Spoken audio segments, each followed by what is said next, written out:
bersama aku di dalam doa, di dalam doa. Sahabat-sahabat doa kekuatanku, jumpa lagi bersama kami dalam Doa Kekuatanku Channel. Hari ini Senin 24 Januari 2022, Minggu biasa ketiga.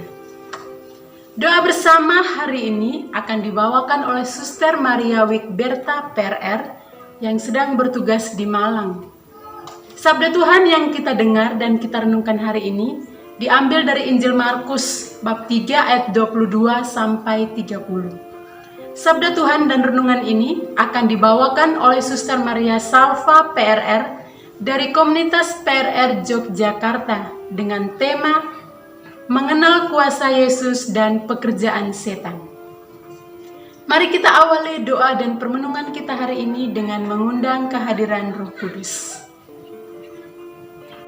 Datanglah bila hamba hatiku, hiburlah bila hamba cintaku, cairkan bila beku hatiku, segarkan bila layu jiwaku. Tuhan, sumber hidupku, hanya Engkau arah hidupku, hanya Engkau arah hidupku. Bangkitkan bila jatuh imanku, hidupkan bila mati semangatku. Hapuskan dari noda dosaku, singkirkan dari segala yang palsu. Tuhan, sumber hidupku, hanya Engkau daya hidupku, hanya Engkau arah hidupku. Hilangkan dengki dari hatiku, rendahkan bila tinggi hatiku, lemaskan bila kaku lidahku, patahkan karya keselamatanku. Tuhan, sumber hidupku, hanya Engkau daya hidupku, hanya Engkau arah hidupku.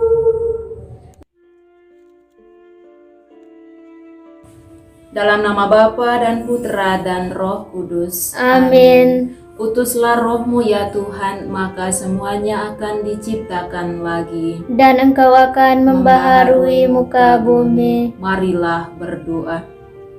Ya Allah Tritunggal yang Maha Kudus, kasih dan kebaikan-Mu tak pernah berkesudahan bagi kami, hamba-hamba-Mu yang kecil ini.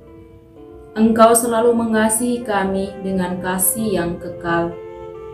Maka kami hendak memuji dan memuliakan nama-Mu selama-lamanya, serta bersyukur untuk hari baru yang penuh rahmat ini. Rahmatilah kami dengan kasih-Mu senantiasa, agar hari ini tingkah laku kami, tutur kata kami aman terjaga, berkat tuntunan sabda-Mu yang kami dengarkan hari ini. Nama-Mu yang kudus kami puji kini dan sepanjang masa. Amin.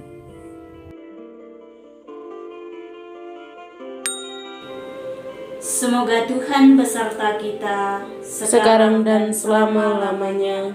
Inilah Injil Yesus Kristus menurut Markus bab 3 ayat 22 sampai 30. Dan ahli-ahli Taurat yang datang dari Yerusalem berkata, ia kerasukan Beelzebul, dan dengan penghulu setan ia mengusir setan. Yesus memanggil mereka lalu berkata kepada mereka dalam perumpamaan, bagaimana iblis dapat mengusir iblis? Kalau suatu kerajaan terpecah-pecah, kerajaan itu tidak dapat bertahan. Dan jika suatu rumah tangga terpecah-pecah, rumah tangga itu tidak dapat bertahan. Demikianlah juga kalau iblis berontak melawan dirinya sendiri, dan kalau ia terbagi-bagi, ia tidak dapat bertahan, melainkan sudahlah tiba kesudahannya. Tetapi tidak seorang pun dapat memasuki rumah seorang yang kuat untuk merampas harta bendanya, apabila tidak diikat dahulu orang kuat itu. Sesudah itu barulah dapat ia merampok rumah itu. Aku berkata kepadamu, sesungguhnya semua dosa dan hujat anak-anak manusia akan diampuni, ya semua hujat yang mereka ucapkan. Tetapi apabila seorang menghujat Roh Kudus, ia tidak dapat diampuni selama-lamanya, melainkan bersalah karena berbuat dosa kekal. Ia berkata demikian karena mereka katakan bahwa ia kerasukan roh jahat.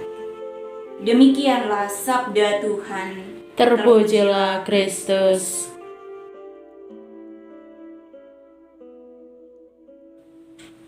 Mengenal kuasa Yesus dan pekerjaan setan. Bapak, Ibu, para sahabat, saudara-saudariku yang terkasih dalam Kristus Tuhan. Pada hari Sabtu kemarin, kita mendengar cerita tentang Yesus dikatakan tidak waras oleh keluarganya. Sedangkan hari ini, Yesus dikatakan kerasukan Beelzebul, dan Yesus dituduh mengusir setan dengan kuasa penghulu setan. Tuduhan-tuduhan ini bila dilihat dari kacamata manusia amatlah menyinggung perasaan dan menyakitkan hati. Akan tetapi reaksi Yesus atas tuduhan-tuduhan ini tidak sedikit pun memperlihatkan sakit hati, kecewa, ataupun marah.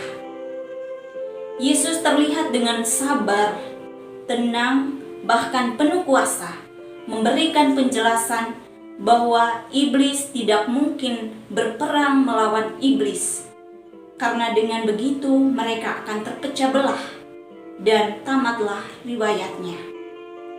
Tidak hanya itu, masih ada dua pesan lagi dari Yesus, yakni mengenai kecerdasan seseorang ketika akan merampok rumah seseorang yang kuat, bahwa ia harus mengikat terlebih dahulu orang kuat itu untuk dapat merampok rumah itu.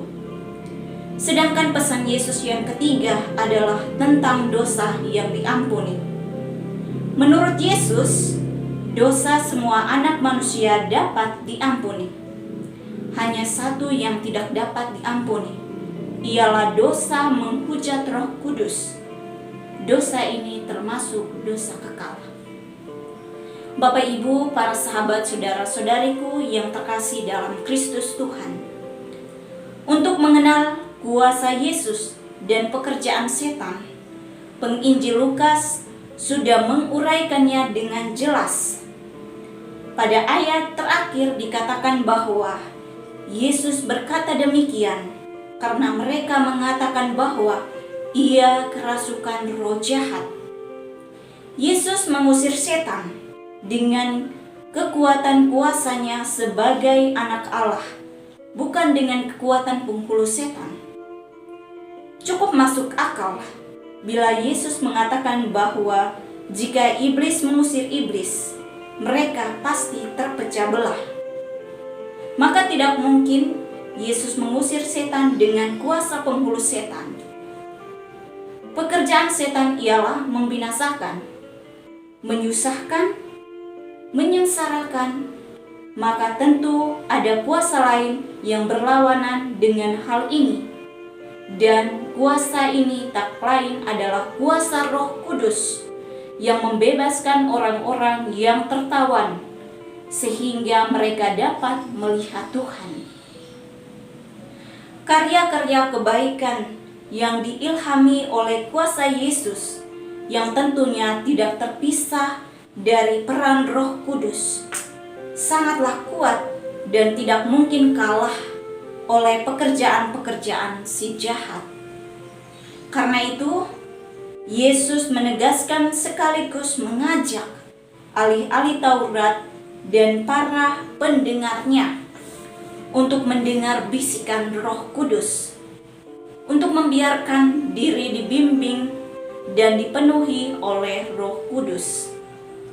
Melawan atau mengabaikan atau menghujat karya-karya baik yang diilhami oleh Roh Kudus adalah dosa kekal yang tak dapat diampuni. Bapak Ibu para sahabatku yang terkasih, dalam kehidupan sehari-hari kita menemukan apa yang disebut nyinyir ketika orang melakukan suatu tindakan atau perbuatan baik. Ada saja komentar atau kritikan yang diberikan untuk menekan atau menjatuhkan orang tersebut. Kemungkinan nyinyir ini berasal dari hati yang cemburu, iri, dan dengki. Hati yang demikian ini selalu memandang apapun yang dibuat orang lain tak berkenan di matanya. Orang dengan hati yang demikian tak menyadari bahwa setiap pribadi senantiasa dituntun dan dipimpin oleh Roh Kudus. Maka perbuatan-perbuatan baik yang dihasilkan tentu saja berasal dari Roh Kudus. Menghadapi peristiwa hidup seperti ini, marilah kita belajar dari sikap Yesus yang tenang dan cerdas dalam menghadapi kritikan atau tuduhan yang tak sesuai dengan kenyataan. Dan lagi, teruslah melihat bahwa dalam diri seseorang atau pekerjaan-pekerjaan baik seseorang ada sebuah kekuatan besar yang mengilhami atau menuntunnya, yakni kekuatan Roh Kudus. Maka marilah kita senantiasa memohon kepada Allah Roh Kudus agar mata hati kita selalu melihat karya-karya Roh Kudus dan kita selalu dipimpin oleh Roh Kudus sehingga dapat menghasilkan perbuatan-perbuatan yang baik pula. Semoga Tuhan memberkati kita sekalian. Amin. Marilah kita menyampaikan doa-doa permohonan kita kepada Bapa di surga. Bagi para tahanan di rumah-rumah penjara, mereka telah melakukan berbagai macam tindakan kejahatan yang menyusahkan banyak orang. Semoga Allah Roh Kudus menerangi hati mereka, agar mereka dengan sukacita dan sehat rohani jasmani menjalani hari-harinya, sehingga dapat menemukan Tuhan yang besar belas kasih-Nya. Marilah kita mohon, Kabulkanlah doa kami ya Tuhan. bagi anak-anak jalanan dan pengemis. Semoga mereka mendapat uluran tangan Tuhan dari semua orang yang berkehendak baik dan selalu bersyukur atas apa yang mereka peroleh. Marilah kita mohon, Kabulkanlah doa kami ya Tuhan. bagi orang-orang yang tak sabar dalam menghadapi penderitaan dan selalu mengeluh. Semoga Allah Roh Kudus menuntun mereka untuk dengan ikhlas dan sukacita menyatukan penderitaan mereka dengan penderitaan Kristus. Marilah kita mohon, Kabulkanlah doa kami ya Tuhan. Mohon perlindungan Tuhan bagi setiap umat manusia di daerah-daerah yang rawan terjadi bencana alam. Marilah kita mohon, kabulkanlah doa kami ya Tuhan. Marilah kita satukan segala doa wujud permohonan kita dengan bersama-sama mengulangi doa agung Kristus. Bapa kami yang ada di surga, dimuliakanlah namamu. Datanglah kerajaan-Mu, jadilah kehendak-Mu di atas bumi seperti di dalam surga. Berilah kami rezeki pada hari ini, dan ampunilah kesalahan kami, seperti kami pun mengampuni yang bersalah kepada kami. Dan janganlah masukkan kami ke dalam pencobaan, tetapi bebaskanlah kami dari yang jahat. Amin. Salam Maria, penuh rahmat, Tuhan sertamu. Terpujilah engkau di antara wanita, dan terpujilah buah tubuhmu Yesus. Santa Maria, Bunda Allah, doakanlah kami yang berdosa ini, sekarang dan waktu kami mati. Amin. Yesus Kristus, Anak Allah yang hidup terang dunia, aku sembah sujud kepadamu. Untuk Engkau aku hidup, untuk Engkau aku mati. Yesus Kristus, Anak Allah yang hidup terang dunia, aku sembah sujud kepadamu. Untuk Engkau aku hidup, untuk Engkau aku mati. Yesus Kristus, Anak Allah yang hidup terang dunia, aku sembah sujud kepadamu. Untuk Engkau aku hidup, untuk Engkau aku mati. Santa Maria Regna Rosari, doakanlah kami. Santo Yosef, doakanlah kami. Santo Gabriel, doakanlah kami. Santo Santa pelindung kami masing-masing, doakanlah kami. Terpujilah kiranya Yesus Kristus sampai selama-lamanya. Amin. Dalam nama Bapa dan Putra dan Roh Kudus. Amin. Sahabat-sahabat doa kekuatanku, terima kasih telah bergabung bersama kami dalam doa dan permenungan hari ini. Jangan lupa dukung channel ini dengan like, komen, subscribe, dan share. Dan jangan lupa tekan tombol lonceng notifikasinya. Sampai jumpa di hari berikutnya. Terima kasih.